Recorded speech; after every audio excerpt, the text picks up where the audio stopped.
حضرت امام حسن سے آ کے وظیفہ پوچھا، اس شخص نے کہا حضور اولاد کوئی نہیں تو وظیفہ بتایا، تو آپ نے فرمایا استغفار پڑھا کر، کیا کر؟ اس نے کہا ٹھیک ہے، تو حضور پھر میں دوبارہ کب آؤں؟ تو امام حسن کہنے لگے بے اولاد ہے نا تو، استغفار کا وظیفہ بتایا نہ؟ کہا ہاں۔ فرمانے لگے اب اس وقت آنا جب اللہ تجھے 10 بیٹے عطا کرے گا۔ کتنے؟ 2 4 نہیں، 10 ہی کہہ دیے۔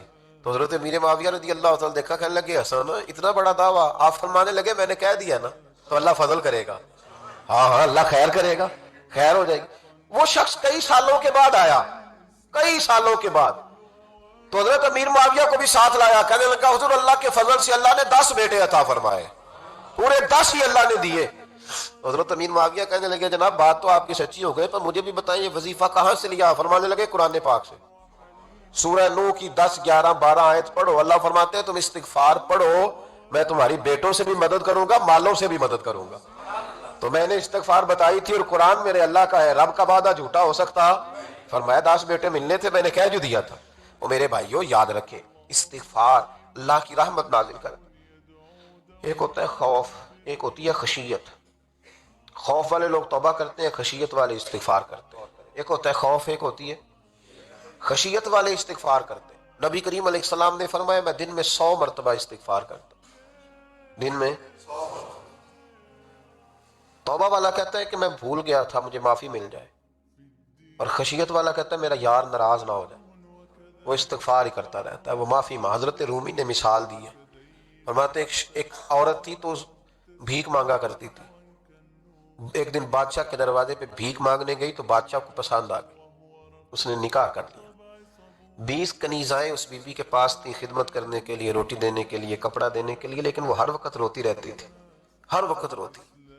ایک سمجھدار کنیز کہنے لگی کہ ملکہ آپ تیرا درجہ بہت بڑا ہے، تو ہر وقت روتی رہتی ہے، معافیاں ہی مانگتی رہتی ہے ہر وقت، کون سی ایسی نعمت ہے جو تیرے پاس نہیں؟ تو وہ کہنے لگی اس لیے تو روتی ہوں۔ کیا مانا؟ کہنے لگی اس لیے روتی ہوں کہ میں اس قابل نہیں تھی جو مجھے مل گیا، کہیں میرے سر کا سائیں ناراض نہ ہو جائے، وہ کہیں بگڑ نہ جائے، مجھے پتا ہے کہ میں کیا تھی اور مجھے کہاں تک پہنچا دیا، میں روتی اس لیے ہوں کہ کبھی کہیں وہ ناراض۔ حضرت عمر اس لیے روتے تھے کہ کہیں مصطفیٰ ناراض نہ ہو جائے، حضرت ابو بکر اس لیے تڑپتے تھے کہ کہیں اللہ کا فضل روٹھ نہ جائے۔ یہ جو مولا علی اپنے کمرے میں بیٹھ کے زور زور سے استغفار پڑھتے تو اس لیے نہیں کہ بڑے پاپ تھے جن کی معاذ اللہ معافی مانگتے تھے، اس لیے کہ رب رسول کہیں ناراض نہ ہو، خشیت ہی کہ جہاں ہم پہنچے ہوئے ہیں کہیں وہاں سے واپس۔ استغفار بندے کی اللہ سے صلح کرا دیتا ہے، بندے کی رب سے صلح ہو جاتی ہے جب استغفار۔ دیکھیں نا بڑی سادی سی بات ہے کہ 2 بھائی ناراض ہو تو بڑا کہتا ہے اس نے میری بے ادبی بڑی کی، تو چھوٹا اگر پاس آ جائے اور پیر پکڑ لے کہ چل یار معاف کر دے تیرا بھائی نہیں، پتہ کیا ہوتا ہے؟ صرف معافی نہیں ملتی، ہاں ہاں صرف معافی نہیں، چھوٹے نے بے ادبی کر دی، بڑے کو تکلیف ہوئی، بات جب آگے بڑھی نا تو بڑے نے شکوہ کیا، جب لوگوں نے چھوٹے کو سمجھایا تو چھوٹا جب معافی مانگتا، ادھر دیکھو میری طرف، جب چھوٹا معافی مانگتا ہے نا اٹھ کے جاتا ہے اور بڑے کے پیر پکڑتا ہے تو میرا معاف نہیں کرتا، بڑا رو بھی پڑتا ہے، بڑا رو بھی پڑتا ہے، اور وہ کہتا ہے کہ وہ میں اور تم اماں کے پاس اکٹھے بیٹھتے، ایک باپ کی موٹر سائیکل پہ اکٹھے بیٹھتے، تو تیرا اور میرا رشتہ یار تو نے یہ کیوں؟ وہ جو آنسو نکلتے ہیں نا وہ درد ہوتا ہے، وہ کیف ہوتا ہے، وہ سوز ہوتا ہے، وہ لذت ہوتی ہے، وہ پیار ہوتا ہے۔ رب کہتا ہے تو معافی مانگ، انہو کان غفارا، تو معافی مانگ میں تجھے معاف بھی کروں گا، تیرے اوپر رحمت بھی فرماؤں گا، تیرے اوپر کرم نوازی بھی کروں گا، تجھے نواز دوں گا، تجھے عطا کروں گا۔ حضرت موسیٰ کلیم اللہ علیہ السلام کا زمانہ مبارکہ تھا، قحط پڑ گیا، بارش نہیں ہوتی۔ ہم لوگ نا اب تو خیر ہمارے پاکستان میں تو ٹیبل ٹاک ہوتی ہے، ٹاک شو ہوتے ہیں، ہمارے ہاں تو پتہ کیا جاتا ہے کہ بارش ہو کیوں نہیں رہی، اور اس پہ یہ ہوتا ہے کہ دھواں بڑا چڑھ گیا ہے، حالات بڑے خراب ہیں، فلاں ایسے ہو گیا قحط کا۔ ہم تو اسباب تلاش کرتے رہتے ہیں نا جی، فوق بہت زیادہ ہے، فلاں چیز ایسے ہے، فلاں چیز ایسے ہے، ہم تو یہ تلاش کرتے رہتے ہیں۔ وہ لوگ یوں نہیں کرتے تھے، وہ سیدھے جا کے مصلوں پہ بیٹھتے تھے، اس لیے کہ وہ کہتے تھے جب رب چاہتا ہے تو پھر کوئی چیز کسی چیز کو روک سکتی، وہ سیدھے مصلے پہ بیٹھتے۔ اعلیٰ حضرت فاضل بریلوی رحمۃ اللہ علیہ کے پاس ایک مولانا محمد حسین آئے، وہ فلکیات کے بڑے ماہر تھے، تو اعلیٰ حضرت نے فرمایا ذرا ستاروں کا حساب لگا کے دکھاؤ بارش کب ہوگی؟ کہنے لگا پورا مہینہ تو نہیں ہوگی۔ تو اعلیٰ حضرت رحمۃ اللہ علیہ فرمانے لگے کہو کہ میرا علم کہتا ہے مہینہ نہیں ہوگی، اللہ چاہے تو ابھی ہو سکتی ہے۔ کہنے لگا جی وہ تو ٹھیک ہے پر میرا علم، وہ جیسے روز لوگوں نے پیر نیٹو سے شاہ صاحب نہیں کھولے ہوتے کہ بارش کب آئے گی، اور اس کی طرف نہ دیکھ، مصلے پہ بیٹھ، مہربانی کر مصلے پہ بیٹھ، اللہ کی بارگاہ میں حاضر ہو، اسے معافی مانگ، اسے منا تاکہ وہ رحمت کی بارش۔ کہنے لگا جی میرا علم کہتا ہے، تو اعلیٰ حضرت فرمانے لگے پھر وہی بات، تو کہ اللہ چاہے تو بارش ابھی، لیکن یہ جو اڑ گئے ہیں نا بیچارے، یہ اڑ ہی گئے ہیں، یہ جہاں الجھ گئے ہیں وہاں یہ لوگ الجھ گئے، اللہ ہمیں الجھنے سے محفوظ فرمائے۔ تو اعلیٰ حضرت اٹھے تو فرمایا ٹائم کیا ہوا ہے گھڑی پہ؟ کہنے لگا جی 12۔ تو اعلیٰ حضرت نے گھڑی گھمائی، اب کیا بج گیا؟ کہنے لگا 4 بج گئے۔ فرمانے لگے بج گئے نا 4؟ کہنے لگا جی آپ نے گھڑی گھما جو دی ہے۔ فرمانے لگے اللہ بھی جب چاہے تو ستارے گھما دیتا ہے، اللہ بھی ستارے گھما دیتا ہے بارش۔ کہنے لگا جی وہ تو ٹھیک ہے پر مہینہ نہیں ہو سکتی، اڑا ہوا بندہ اس کا کوئی علاج ہے جو اڑ جو جائے، اس کے لیے قرآن کہتا ہے وَإِذَا خَاطَبَهُمُ الْجَاهِلُونَ قَالُوا سَلَامًا، اسے سلوٹ کرو دور سے، اسے کہ تو جان اور تیرا۔ کہنے لگا جی ہو نہیں سکتی پورا مہینہ۔ فرمانے لگے یار تو جا اپنا کام کر۔ وہ شخص کہتا ہے میں نے دروازہ کھولا اعلیٰ حضرت کا، کمرے سے باہر نکلا تو تیز بارش ہو رہی، واپس آیا تو میں نے کہا احمد رضا یہ عقیدہ کہاں سے لیا ہے؟ فرمایا دروازہ مصطفیٰ سے لیا ہے صلی اللہ علیہ وسلم۔ تو یاد رکھیں کہ اللہ کو منانا چاہیے، استغفار کرنا چاہیے، اس کی برکات۔ حضرت موسیٰ ساری قوم کو لے کے نکل گئے۔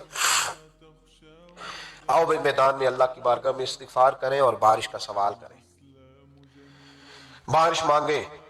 جب باہر نکلے دیر تک دعائیں ہوتی رہیں تو حضرت موسیٰ علیہ السلام کو رب کریم نے وحی فرمائی کہ موسیٰ آپ کی قوم میں نے ایک شخص ہے جس کو 40 سال ہو گئے نافرمانی کرتے، اس نے رب سے صلح نہیں کی۔ کتنے لوگ ہیں؟ ایک، اور 40 سال سے وہ نافرمان ہے، اس کو مجمع سے نکال دو بارش ہو جائے گی۔ اگر ایک گناہگار کی وجہ سے بارش رک جاتی ہے، اور جہاں دروازے کھلے ہوئے ہوں، جہاں تنہائیاں خوفناک ہوں، اور جہاں تباہی اتری ہوئی ہو، اور جہاں لوگ کروڑوں روپیہ مال ہڑپ کر گئے ہوں، اور جہاں علماء کو ہاتھ کڑیاں لگا کے ٹھنڈی زمینوں پہ لٹا دیا جائے اور قوم کہہ رہی ہو اچھا ہوا اچھا ہوا، اور لوگ پھبتیاں اڑا رہے ہوں، مذاق کر رہے ہوں، تو پھر اس قوم پہ کس طرح کر کے فضل الہی۔ اور یہ مولوی کا معاملہ نہیں، یہ تو ممبر رسول کا معاملہ ہے۔ میرے مصطفیٰ نے یہ نہیں کہا پیر میرا وارث ہے، حضور نے فرمایا عالم میرے دین کے وارث ہے۔ ہاں حضور نے فرمایا جس نے عالم کے چہرے کا دیدار کیا سمجھے میں نے اپنے نبی کی زیارت کی ہے۔ لیکن یہاں تو خیر یہ عنوان نہیں، ورنہ میں اس پر جاتا ہے۔ تو کہا ایک بندہ ہے 40 سال سے اللہ کی نافرمانی کر رہا ہے، وہ اگر نکل جائے تو بارش ہو جائے گی۔ حضرت موسیٰ نے اعلان کر دیا بھی ایک شخص ہے، وہ اگر نکل جائے تو بارش ہو جائے گی۔ پتہ تو ہوتا ہے نا سب کو، مجھے بھی پتہ ہے کہ میں اندر سے کیسا ہوں، اور آپ کو بھی خبر تو ہوتی ہے نا جی۔ جب بات ہو رہی ہوتی ہے تو پھر پتہ تو چلتا ہے نا کہ بات کہاں جا کے سیٹ ہو رہی ہے، پتہ چلتا ہے نا۔ اسے بھی چل گیا پتہ، اب اندر ہی اندر رونے لگا۔ اور دیکھو امام رازی اور امام غزالی دونوں نے لکھا ہے کہ اس درد سے رویا، اس درد سے کہ ادھر والے کو بھی پتہ نہ چل جائے، مجمع کے اندر کھڑا ہے اور ادھر والے کو بھی استغفار، دیکھو ادھر والے کو بھی پتہ نہ چل جائے اور ادھر والے کو بھی کہیں ہجوم غم میں بھی توہین ضبط غم نہ ہوئی، ہم اس احتیاط سے روئے کہ آنکھ نم نہ ہوئی۔ ہجوم غم میں بھی توہین ضبط غم نہ ہوئی، ہم اس احتیاط سے روئے کہ آنکھ نم نہ ہوئی، روئے بھی پر کسی کو آنسو نہیں دیکھنے دیے۔ اب اس درد سے کہتا ہے اللہ تو تو معاف کرنے والا ہے نا، تو معاف کرتا ہے، پردہ پوشی کرتا ہے، اور مالک اگر لوگوں کو پتہ چل گیا تو میرے تو بچوں کا بھی جینا حرام کر دے، یا اللہ میری تو آنے والی نسل بھی تڑپ کے وقت گزارے گی۔ مالک تو معاف کر دیا کرتا ہے، لوگ نہیں معاف کرتے، اے اللہ یہ میری خوبیاں بھول جائیں گے، میری خامیوں پر بات، مالک میں یہ ذلت نہیں برداشت کر سکتا، فضل فرما۔ حضرت موسیٰ نے دوبارہ اعلان کیا نکلتے ہو کہ نہیں نکلتے؟ پھر تڑپا خدا بندہ مجھے بے آبرو نہ کر، یہ ذلت اور رسوائیاں یہ نہیں برداشت ہوتی، اللہ درگزر۔ حضرت موسیٰ نے تیسرا اعلان کیا نکلتا ہے یا میں پھر اس کا نام لوں، اللہ سے پوچھ کے نام لوں اس کا، بتاؤ کون ہے؟ اب تو تڑپ گیا، کہنے لگا مالک میں تیری بارگاہ میں استغفار کرتا ہوں، آئندہ نہیں کرتا، آئندہ نہیں کرتا۔ یہ لفظ ادا کیے بندہ کوئی بھی نہیں نکلا، رب کریم نے بارش عطا کر دی، تیز بارش جب برسی نا، تیز بارش، لوگ تو نہیں دیکھ کے دوڑ گئے۔ تو حضرت موسیٰ کہنے لگا یا اللہ مجھے بھی تو بتا، تو نے کہا تھا کہ جب تک بندہ نہیں نکلتا بارش نہیں ہوگی، تو نکلا کوئی بھی نہیں، بارش ہو گئی، ماجرا کیا ہے؟ تو رب کریم نے فرمایا موسیٰ بس اس نے مجھ سے صلح کر لی، اس نے مجھ سے صلح کر لی. اور امام غزالی نے لفظ لکھے, حضرت موسیٰ نے پوچھا, حالانکہ اللہ اپنے نبیوں کو غیب کے خزانے دیتا ہے, پوچھا کہ اے اللہ مجھے اس کا نام بتا دے. تو رب کریم نے فرمایا موسیٰ جب گناہگار تھا تب نہیں کسی کو بتایا, جب پاپی تھا تب نہیں بتایا, جب مجرم تھا تب نہیں بتایا, اب کیسے بتا دوں؟ فرمایا اس کی میری صلح ہو گئی ہے. اور فرمایا جو بارش نہیں نہ ہو رہی تھی وہ بھی اس کی وجہ سے نہیں ہو رہی تھی, اب جو ہوئی ہے نا تو یہ بھی اسی کی وجہ سے ہوئی ہے. یہ بارش اب جو ہوئی ہے تو یہ بھی یہ اس گناہگار کے سبب سے. اپنی راتیں اللہ کے ساتھ گزارے, مصلی پہ بیٹھے. میرے صاحب رحمۃ اللہ علیہ سے جب کوئی کہتا نا کہ بڑا پریشان ہوں تو کچھ بتائیں, تو فرماتے آج رات مصلی پہ بیٹھ کے اپنے رب سے بات کرنا, میں بھی بات کروں. بندوں کو دکھ بتانے سے عزت میں کمی آتی, اور اگر اللہ کو بندہ اپنے دکھ بتائے تو اللہ عزتیں بڑھا دیتا ہے. ترمذی شریف کی حدیث ہے, نبی پاک علیہ السلام نے فرمایا اگر تو دنیا داروں کو دکھ بتائے گا تو اللہ تجھے غنی نہیں کرے گا, اور اگر تو اپنے رب کو بتائے گا تو اللہ بڑی جلدی تجھے دنیا سے بے نیاز کر دے. تجھے لوگوں کی ضرورت نہیں رہے گی. استغفار کریں, کثرت سے کریں, ذوق سے کریں, مصلی آباد رکھیں. ہر شے دیکھو نا, جس طرح کھانے کی میز آباد رہتی ہے, بستر آباد رہتا ہے, ہمارے دیگر معاملات, اگر مصلی نہ آباد رہے تو روح بے چین رہتی, طبیعت بے قرار رہتی. انسان میں نے دیکھا ہے بڑے بڑے سمجھدار لوگ پاگلوں جیسی زندگی گزار رہے ہیں, بولتے جا رہے ہیں, بولتے جا رہے ہیں, بولتے جا رہے ہیں, ایسے کسی کو کوئی خبر کہ 6 فون اٹھائے ہوئے ہیں, ایسے جیسے ڈسٹرب ہو گئے مینٹلی طور پر. وجہ کیا ہے کہ ان سے جان نہیں چھڑاتے. کبھی سارے موبائل بند کر کے نا, سارے بچے ہر چیز سائڈ پہ کر کے مصلی پہ بھی آنا چاہیے. اور مالک تو بڑا ہی قریب ہے, اللہ تو بڑا ہی کنز المال کی حدیث سنا کے بعد سمیٹتا ہوں. نبی پاک صلی اللہ تعالی وسلم فرماتے ایک شخص تھا بنی اسرائیل میں, بڑا مالدار تھا, تو پھر اس پہ غربت آ گئی. جب غربت آئی تو رو پڑا, کہنے لگا اے اللہ میں غریب ہو گیا ہوں, میری مدد فرما, میں نے بڑی نافرمانی کی ہے تیری. مالدار جب تھا تو بڑی موج کر, یا اللہ میں نے بڑی اب نہیں کروں گا, مجھے اس غربت سے نکال. تو اللہ نے فرشتوں سے کہا کہ دے دو جو مانگتا ہے. تو فرشتے کہنے لگے یا اللہ یہ توبہ کر کے نہیں آیا, ڈر کے نہیں آیا, یہ تو الجھ گیا تب آیا ہے. یہ تجھ سے ڈر کے ہوتا ہے نا ایسے کہ لوگ اللہ سے نہیں ڈرتے جتنا غربتوں سے معاذ اللہ ڈرتے ہیں. یا اللہ یہ تو وہ الجھ گیا تب آیا. تو اللہ نے فرمایا پتا مجھے بھی ہے, لیکن آ تو گیا ہے نا, چلو دے دو. تو کہا یا اللہ اگر دے دیا تو دوبارہ نہیں آئے گا. فرمایا اس کا بھی مجھے پتا ہے, تم دے دو. اسے دے دیا. جب دولت مل گئی نا تو کہنے لگا وہ تو میں نے اس طریقہ سے استعمال کیا اس لیے کامیاب ہو گیا. پھر کچھ وقت گزرا تو پھر الجھ گیا, پھر قرضے چڑھ گئے, پھر سارے علاج کر, کہنے لگا یا اللہ اب نہیں کرتا, اب معاف کر دے. 70 دفعہ توبہ کی اور 70 دفعہ توڑی. حبیب کریم فرماتے ایک دن بستر پہ تھا, آسانی تھی, 70 دفعہ فرشتوں نے کہا یا اللہ یہ جھوٹا ہے, جھوٹ بولتا ہے, یہ تو غربت آئی ہے تو تیری بارگاہ میں آیا ورنہ کبھی نہ آتا, بیمار ہوا ہے تو آیا, اس کا تو بچہ بیمار ہوا ہے تو آیا ورنہ کبھی نہ آتا. 70 دفعہ توبہ توڑی. ایک دن رات کو بستر پہ لیٹا تھا, دولتیں بھی تھی, آسانیاں بھی تھی, دل میں خیال آیا میں کتنا جھوٹا ہوں, جب الجھ جاتا ہوں تو اس کے دروازے پہ جاتا ہوں اور وہ کتنا قریب ہے, مجھے خالی نہیں لوٹاتا. تڑپ اٹھا, آنسو نکل گئے, اٹھ کے مصلی پہ کھڑا ہوا. تو رب کریم نے فرشتوں سے فرمایا کھول کے دیکھو دروازے, آج یہ غربت کی وجہ سے نہیں آیا, آج میرا بن کے آیا ہے. تو یا اللہ پہلے تو دولت دیتا تھا, آج کیا دے گا؟ تو محبوب فرماتے اللہ فرماتے ہم نے اسے بغیر حساب کتاب جنت عطا کروں. استغفار کریں, اس کے حضور حاضری دیں. جس طرح سارا کچھ چھوڑ چھاڑ کے لوگ کہتے نہیں کہ 1 مہینہ میں نے کسی سیاحتی مقام پہ رہنا ہے, میں نے اب کسی ٹھنڈے علاقے میں چلے جانا ہے, برف باری دیکھنی ہے, سیر کرنی ہے, 10 دن کی چھٹیاں وہاں گزارنی ہے. چلو 7 چھٹیاں وہاں گزار لو, 3 دن اپنے اللہ کے ساتھ گزارو, روزے رکھو, دن کو رات کو قرآن شریف پڑھو, تلاوت, کچھ وقت دو اللہ کے ساتھ, حضور پر درود و سلام بھیجنے کے لیے, نبی پاک کی نعت کے لیے, اذکار کے لیے, بزرگوں کے لیے. پھر دیکھنا اللہ روح کو کتنا سکون دیتا. پتہ ہے بندہ نیک کون ہوتا ہے؟ جس کی تنہائی نیک ہوتی ہے, جو اکیلے میں نیک ہوتا ہے. تنہائی جس کی پاک صاف ہوتی ہے اصل میں وہ بندہ نیک ہوتا ہے.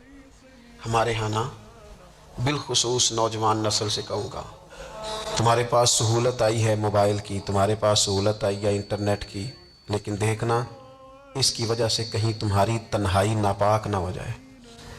دیکھنا اس کی وجہ سے کہیں تمہارا وہ اکیلے میں جو تمہارا رب رسول سے رشتہ جڑنا چاہیے تھا, سجدے کا نور ہونا چاہیے تھا, اچھی منصوبہ بندی کرنی چاہیے تھی, وہ میلا کچیلا نہ ہو جائے. تنہائی جس بندے کی پاک ہوتی ہے وہ نیک ہوتا ہے. محفل میں تو ساری اچھی اچھی باتیں کرتے ہیں, محفل میں تو سارے لوگ ہی نیک ہوتے ہیں. یہ صحیح بخاری میں حدیث ہے, نبی اکرم صلی اللہ تعالیٰ علیہ وسلم نے فرمایا میں اپنی امت کے کچھ ایسے لوگوں کو جانتا ہوں جو قیامت کے دن تہامہ پہاڑ کے برابر نیکیاں لے کے آئیں گے. تہامہ پہاڑ تھا ایک بڑا سفید رنگ کا, اس پہاڑ کے برابر وہ نیکیاں لے کے آئیں گے, لیکن فرمایا اللہ تعالیٰ ان کی نیکیوں کو ہوا میں اڑا دے گا. حضرت ثوبان رضی اللہ تعالیٰ عنہ نے عرض کی یا رسول اللہ صلی اللہ تعالیٰ علیہ وسلم ہمیں یہ معاملہ کھول کر بیان کر دیں.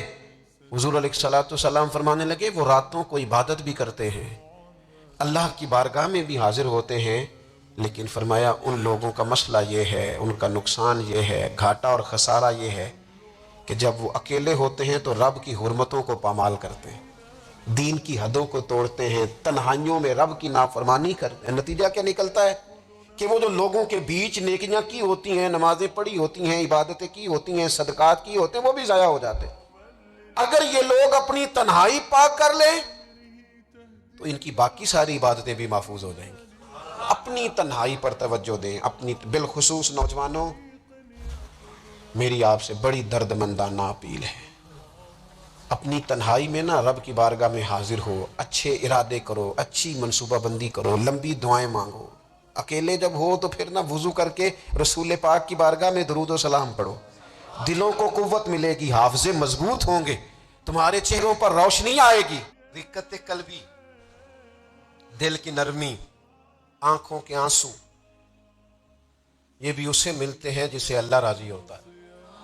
ورنہ مجرموں جیسی زندگی گزار کے بھی لوگوں کی آنکھوں میں ندامت کے آنسو نہیں ہوتے.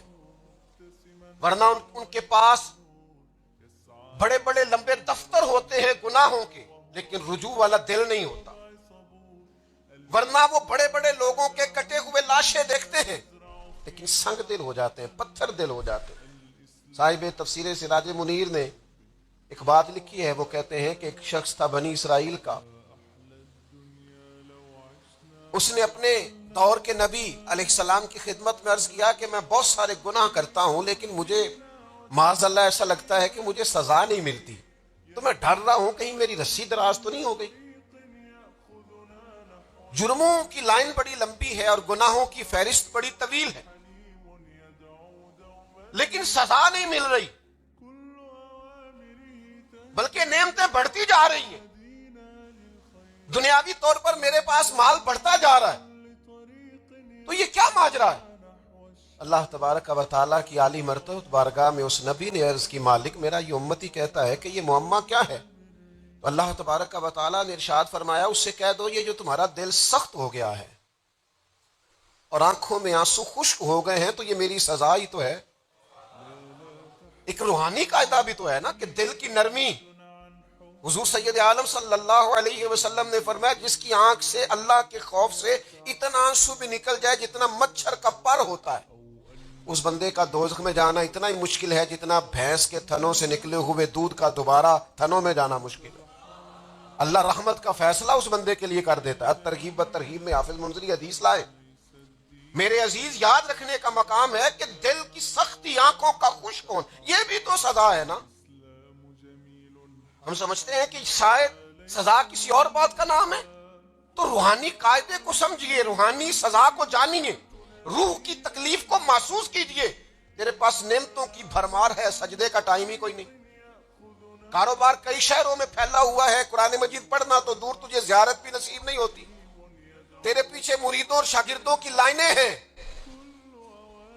لیکن تیرے دل میں کبھی احساس ہی پیدا نہیں ہوتا کہ میں, حضرت شہاب الدین سہروردی فرماتے تھے زیادہ لوگ پیار کرتے ہیں تو میرے اندر عاجزی زیادہ پیدا ہوتی ہے, زیادہ لوگ عقیدت مند ہوتے ہیں تو میری پیشانی سجدوں کی طرف اور زیادہ بڑھتی کہ مالک میں تیرا عاجز بندہ ہوں, میرے اوپر فضل فرما. یہ ذمہ داریوں کا بوجھ اٹھانا یہ ایک ڈیوٹی ہے. روحانی قاعدے کو سمجھے, قانون کو سمجھے. اگر رقت قلبی ختم, اور صحابہ اس کو تکلیف جانتے تھے, صحابی رسول حضور کی بارگاہ میں حاضر ہو کے عرض کرتے ہیں یا رسول اللہ میرا دل سخت ہو گیا. وہ جانتے تھے کہ یہ روحانی قاعدے کے مطابق یہ بہت بڑا مسئلہ ہے, دل سخت ہو گیا. اللہ کے حبیب علیہ السلام نے فرمایا کوئی یتیم ملے تو اس کے سر پہ ہاتھ پھیرا کر, اللہ تیرے دل کو نرمی عطا فرمائے گا, رقت عطا کرے گا, تیری طبیعت کے اندر اللہ تعالیٰ نرمی ہے منکر جد دل دے اندر ہے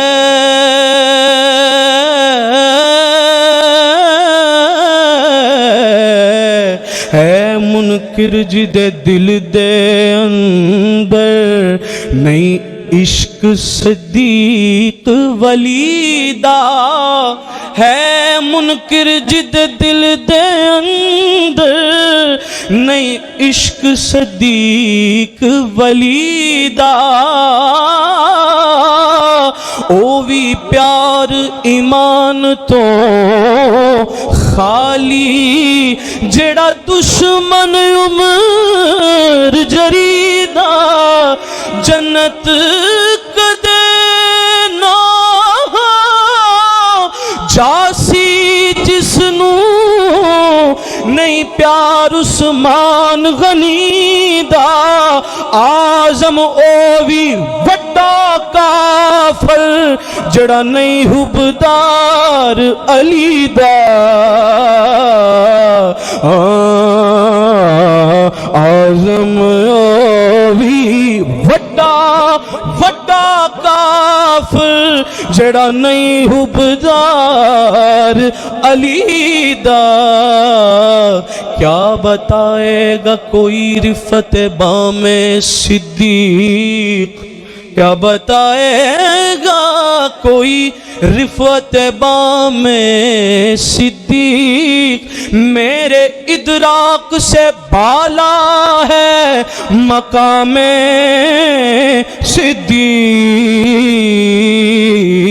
صدیق کسی نہ اہل پہ کھلتا نہیں کونین کا راز کسی نہ اہل پہ کھلتا نہیں کونین کا راز اور کسی کم ظرف کو ملتا نہیں جام صدیق کسی کم ظرف کو ملتا نہیں جام صدیق ہوا اپنے چلن پر ناز نہ کرتی اعظم دیکھ لیتی اگر انداز خرا میں صدیق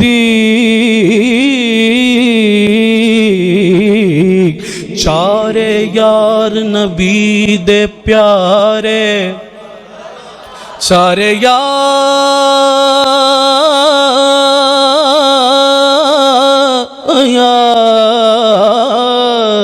نبی دے پیارے کوئی دسے نہ چاراں ورگا کسے دھرتی نہ پیدا کیتا کوئی اینا یاراں ورگا نہ کوئی ہویا نہ کوئی ہو سی اینا جان نثاراں ورگا اعظم شان صدیق کی پوچھنے ایکو یار ہزاراں ورگا اعظم شان صدیق کی پوچھنے ایکو یار ہزاراں ورگا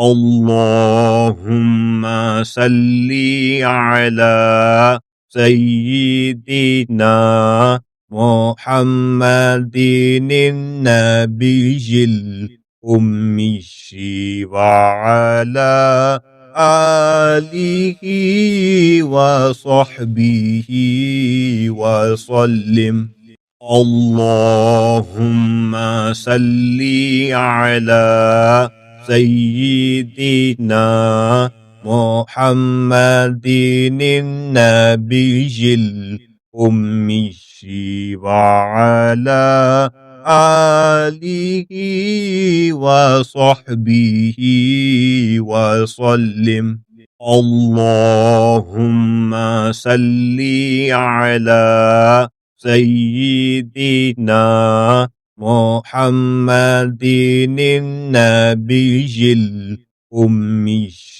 وعلى آله وصحبه وسلم اللهم صل على سيدنا محمد النبي الأمي وعلى آله وصحبه وسلم اللهم صل على سيدنا محمد النبي الأمي وعلى آله وصحبه وسلم اللهم صل على سيدنا محمد النبي الأمي وعلى آله وصحبه وسلم اللهم صل على سيدنا محمد النبي الأمي وعلى آله وصحبه وسلم اللهم صل على سيدنا محمد النبي الأمي وعلى آله وصحبه وسلم